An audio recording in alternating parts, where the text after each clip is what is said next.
ដំណឹងល្អលោក Tom Andrew ជា rapporteur អង្គការសហប្រជាជាតិបានមានចំណាប់អារម្មណ៍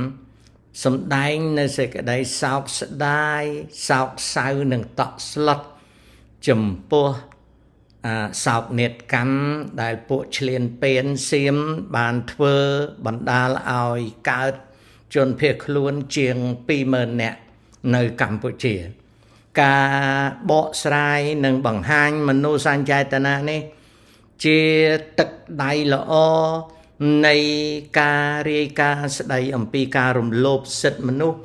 សិទ្ធិមានជម្រកសិទ្ធិមានជីវភាពរស់នៅ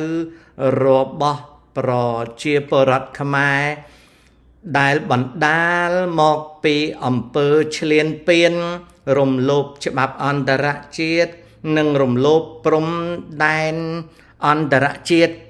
កម្ពុជាថៃឡង់ពួកសៀមកំពុងអស់លក្ខលើឆាកអន្តរជាតិ